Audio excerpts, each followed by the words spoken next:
Good afternoon and welcome to the Luton Geeks Unplugged Tech Tales and Agile Antics. Bit of a mouthful. And this is an introduction to our very first vlogcast. And got to be key to say vlogcast because it's not a podcast. And I'm very pleased to say that I'm joined by Darren Bowling. So welcome, Darren. And how are you? I'm good. And good afternoon and good evening for our international listeners. See what I did there, Jeff? Very smooth, I thought. Yeah, you got a charm of people. Hopefully people get a benefit out of listening to this and enjoy some of the topics we cover. Awesome. So why are we here, Jamie? The grand question. So from working in digital, we both obviously work in different spheres. I've noticed that there's a lot of themes that come across, and a lot of the content is not always agnostic or it's sponsored by a company. So I just feel like there's some misconceptions about what we do, and kind of thought it'd be good and hopefully enlightening for people to understand what we face day to day. And also we can be in control of the subject that's been discussed as well, rather than a rhetoric being pushed or messaging being pushed, which is good. And I think the other thing for us as individuals is it's always good to grow and help other people in the industry grow as well. And if anyone watching listens to podcasts, Chris Williamson, who has an awesome podcast called Modern Wisdom, says that you should try and talk as if an audience is listening on a regular basis with friends and family, because it practices thinking on the spot and trying to be nimble with your thought process, and it keeps those neurons ticking over. And also you should listen to it back, which is really hard to do, especially as I have I help out at work with a podcast as well, which is also awesome. But yeah, it's really difficult to listen and improve on that as well. And then there was another point we discussed, wasn't there? Yes, we did. And it's something that it just came by chance by talking to you the other day about sort of ideas around document learning, and it's sort of how there's no real guidance. You might go into a job and there might be some things, but I always find there's a lot of jargon within the industry, but also within the company you're working for. And there's not always that jargon busters that you can easily access. And you mentioned a really good story that I won't go into the full story because that could be saved for another time, about how Richard Branson, who is obviously a I'd say probably billionaire by now, has struggled with some of them sort of acronyms and jargon and stuff. And I feel like not just on top of that, it's sort of like how people themselves don't always document their learning. And I think broader than that, wider than that, if you're stepping into the industry, and obviously we'll cover that with your career path in later episodes, if you're stepping into the industry from a different industry, it can be completely overwhelming with ridiculous jargon and chat from digital and technology or technologists, which can be horrendous. And it's overwhelming enough going into a new job. Even if you have worked in product and you go to a new company, that's still, to me, like quite a shift maybe in sort of like your knowledge and what you can bring. And as you say, from my sort of background, it's definitely something when you land into the digital sphere that can be massively overwhelming. And hopefully with some of this stuff we can help. And there was nothing for us, right? Yes. Either. So the idea is that hopefully this is for people to listen to and obtain content around digital and technology in general, and we can bust some myths and help people if they want to watch it, and if they don't, then just press stop. Yes, because I'm fully aware, and we will transcribe this because we've obviously got Lutonian accents, which we'll reference why it's called Luton Geeks Unplugged. So it's not always the easiest accent to listen to, of course. And that's another great topic around that learning, is that there's a lot of stuff out there, but it's not always applicable. It's more generic stuff. There's really great agile books out there, of course, but it's not always something that you can bring into a company that has no awareness of agile. So hopefully with a bit of experience in the course in later podcasts with some guests, we'll be able to shine lights on not just our experiences, but many others, which leads nicely into a segue there, I feel. So how did we meet, Darren? And what's our backstory, is the way I put it. What's our backstory? It's an interesting one as well. And as you can tell from just that little re-intro. Jamie's a big agile and product fanboy, and I am a little bit, but I'm more technology and technology leadership and all of the other things that go with tech. So just you can understand where we come from. But how we met. So we met many moons ago when we were teenagers. My hair doesn't look too grey today for a Sunday, but as you can tell, no longer teenagers. And we used to play football, and I'm going to say a word that Jamie's going to ridicule me even for, which is soccer for our American listeners. If people want to take it seriously, they have to adopt the original word, which is football. So we played football together when at college, I think it was. College, and we played for a Sunday team, Luton Borough, which sounds like a really stern club, to be honest with you. Luton Borough. Yeah. And we had some spankings, didn't we? We did, yeah. We weren't it was more for the fun of it than anything else collectively. And anyway, from there, we actually had a technology exchange, didn't we? We did. You built me my first. I had PCs, but like a custom one. And the sole reason that I had asked you to do this for me, because you were learning the trade and as you're going into that sort of technical sphere, is I wanted to play Football Manager. So hopefully there's listeners out there who know the origins of Football Manager, because there's obviously people who play it now but a younger disposition, but there's people who would have played it from when it was Championship Manager, the glory days, but it got a bit more advanced than what a PC could contain. So you gradually stepped in and kindly stepped in, and I still to this day remember that PC fondly. I can even tell you the color, blue. It was lovely. It kind of made it look a bit like a Mac.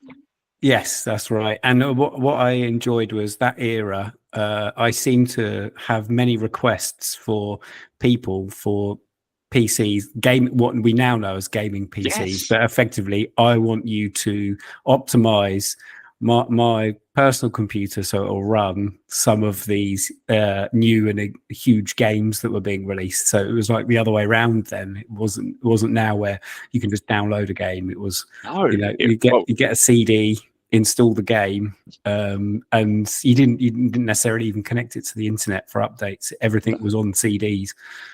So yeah, that's showing our age now.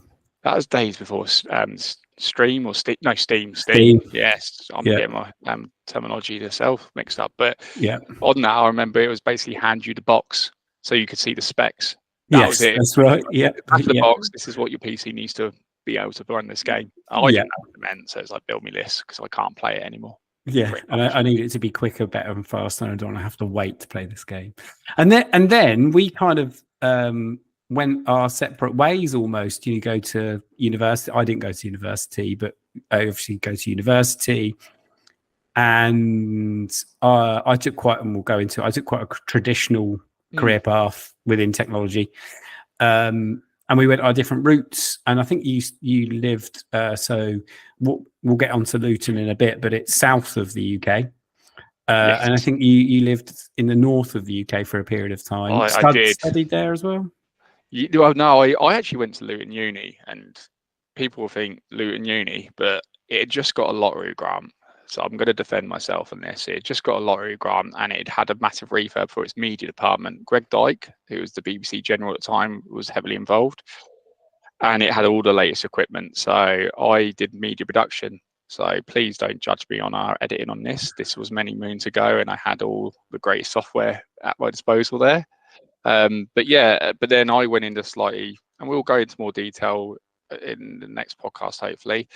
But I went into vlogcast. Yes, you're right. I see. Yeah, I'm a creature of habit. But I went into a different career, football, and that took me up to Manchester, where obviously the north-south divide was really surfaced, and tried to spread the gospel of Arsenal for my sins. And then we actually found ourselves living close to each other because we just bumped each other on a train when I moved back, and I just started talking to you. We sat next to each other on the train and just said, "Oh, I'm now working in product," and you told me what you were doing. Right? Oh, wow, we actually do same work. Industry. Yeah.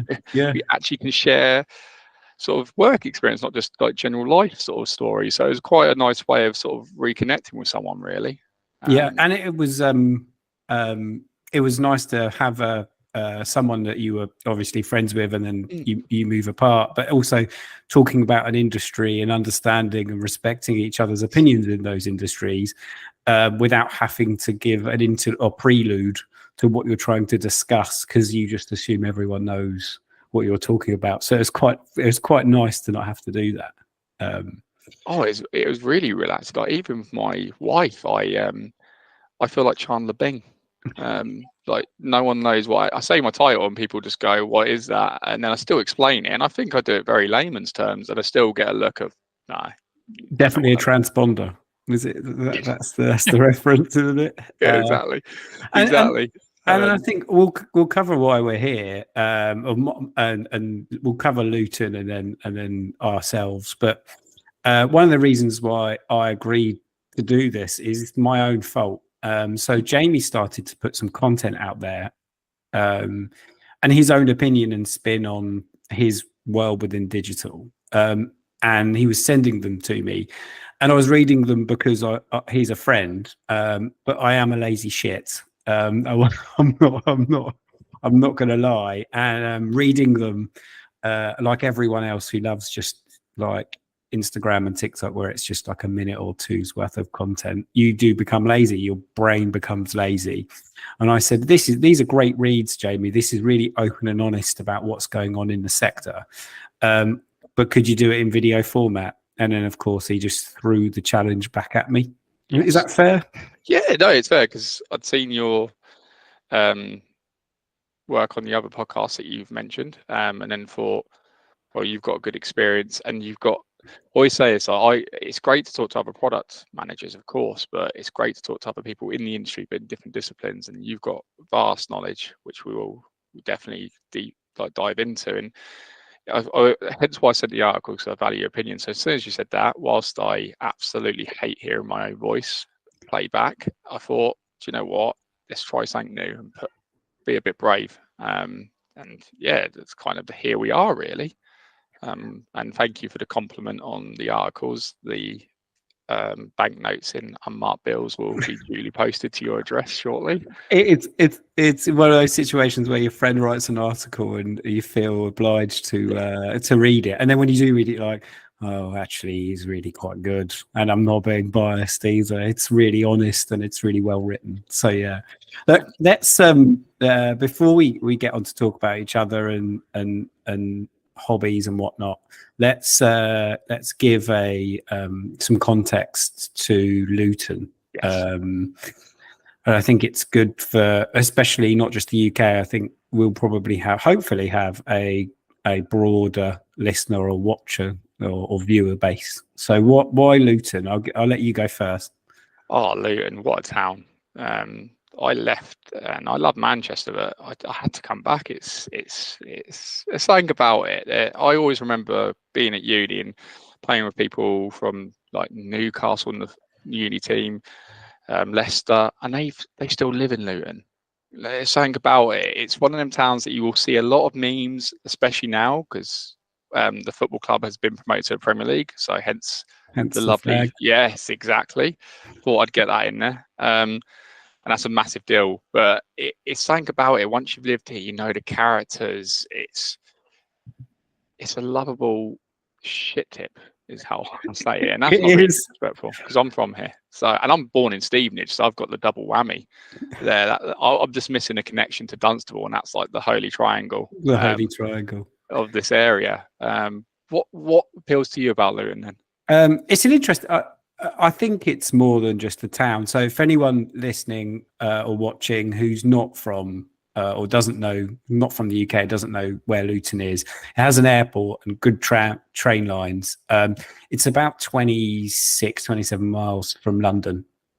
So it's kind of, there's a London overspill, then there's a little, like another wave of London. It was voted Crap Town UK numerous times. And actually, it gets a really bad rep. Yes, the town centre's not great.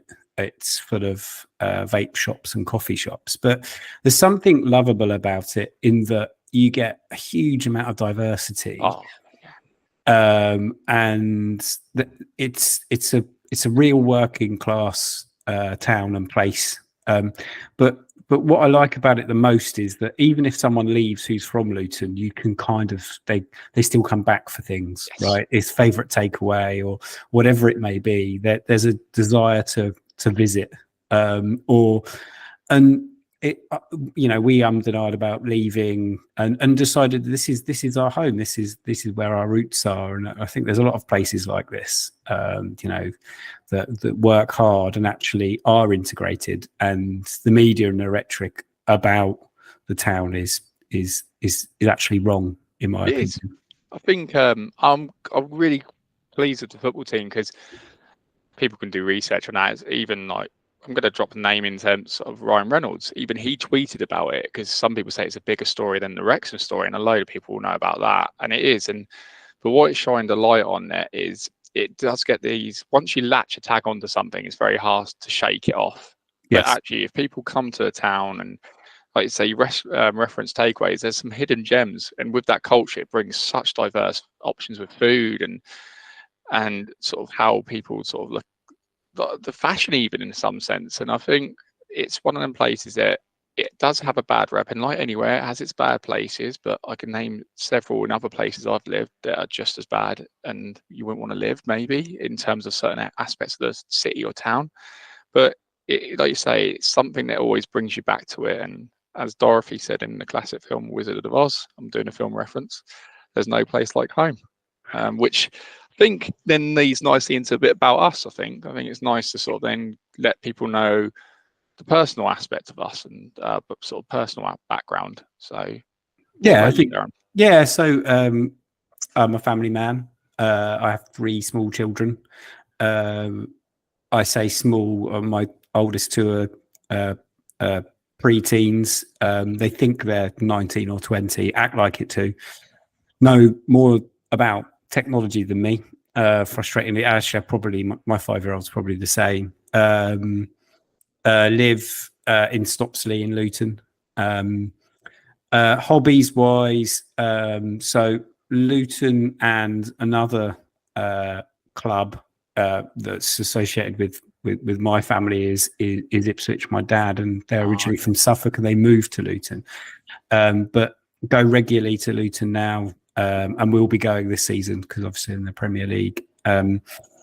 Enjoy our sport. We were there when in the playoff final, if anyone follows sport this year. And yeah, that's kind of me. I enjoy new technology, like playing with it, but not what I'm kind of one to not obsess with it after work, if that makes sense. I'm not kind of these people that then go and code and write applications and stuff post work, but I do keep my finger on the pulse and understand what's going on.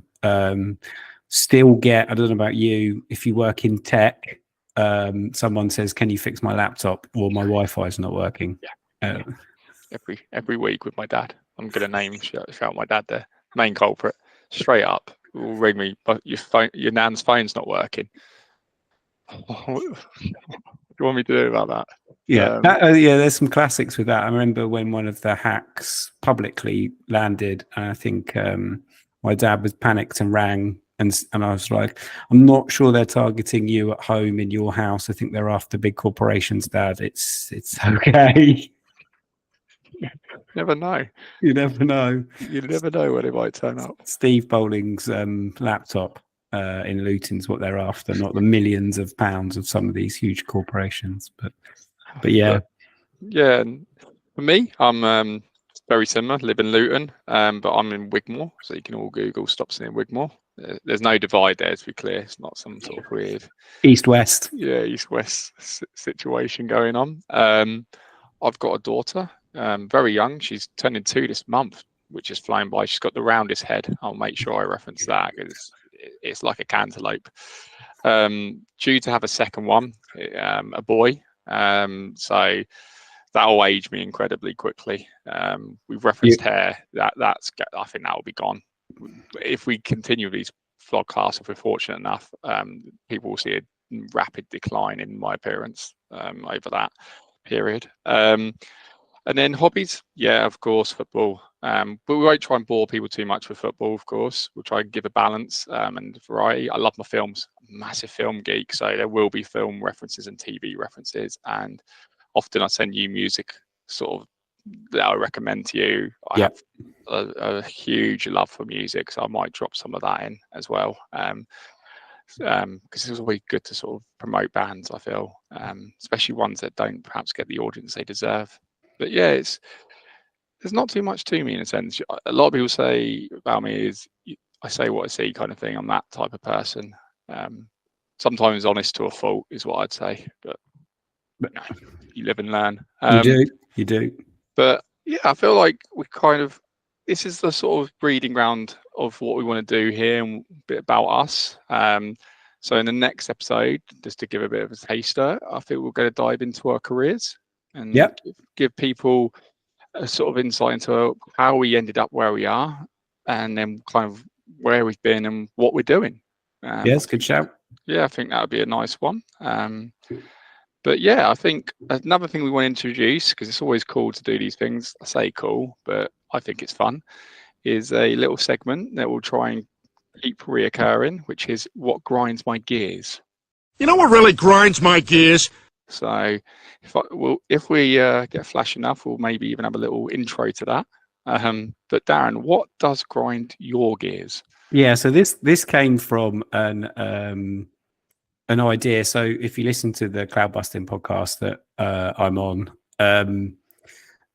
we have Jez. I think it's Jez's creation has 10-second recommendation, which is something you recommend. And Jamie and I exchange WhatsApps regularly, and I think I've sent Jamie one of my first ever voice notes. So, and actually, it's really handy. And I think this is maybe a generational thing. I'm slowly getting used to the idea of sending voice notes, but you can tell who's okay with it and who's not okay with it. And it was about situations that really wind us up, about people who necessarily understand tech but don't understand the concept of what they're asking for, or they don't understand tech at all and step in and say something completely random, and it just winds everyone up into a department or whatever it may be. And look, this could be marketing department to technology to marketing department, but it's just no understanding of the concept of what their ask is or what they're saying, but they spout something. So my best example is the Dilbert moment. If you like cartoons, there's lots of good Dilbert references. So this is kind of what grinds my gears from Dilbert almost. So who wants to go first? You want to go first, Jamie? Yeah, I can go first. I had mentioned this in the post, so I will give some context to this because it's key. So when I say this, I have had genuine criticism for saying it's like, you're silly if you don't think this is something we need. It's not that. It's the phrase North Star. And the reason I say it is I've been in a room, and I won't say names, of course, but there's been someone who's worked in that industry, and it's an industry that's just going more digital focused, and they've worked in that industry for 20 years, and they're really knowledgeable. Like what they know about the industry, I will never be able to pick up, basically. And we go into a room, and another product manager basically just turns around and says, "Okay, but what's your North Star?"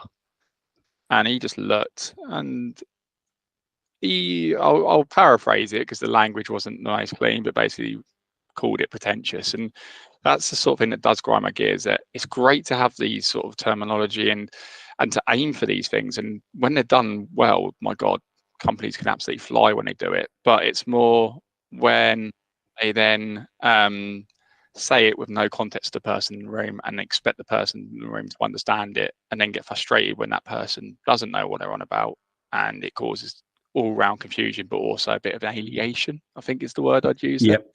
And I just see it thrown around far too much for my liking. I'd much rather go into the room with someone who I know is just going more into that agile or digital journey. Just go, look, what would you like to get out of this? Just be simple and help them with that. Not go, what's your North Star from day one? And then have them thinking that I'm a wise man going through the desert looking for the star to guide me home. It's a phrase that someone's heard on a management course or something. Yes. Right. Yeah. My one's similar, and it's probably a phrase that's been heard on a management course, which is we need to be more agile. With what context? Are you saying we need to not sit in loads of meetings? Do we need to just get some work done? What's the context of being more agile? To the point where I hate the word agile now because of it. I use the word nimble or quick, or because it just gets battered to death. Can we be more agile? Okay, and people have heard the agile methodologies and these things, so then they think that it is quite rightly a way of working, a wow, as they say. But yeah, I hate it when it's used in random contexts. Yes. It really annoys me. So there are what grinds our gears this week. So the both of us are on LinkedIn. Hopefully you're watching this on LinkedIn. Please reach out and connect with us. The bigger the network, as they say. That is a stolen reference quote from a Luton manager. It's the stronger the team, but I'm stealing it and using it for bigger the network. I thought it sounded very football punditry. I thought there's something behind that. It did.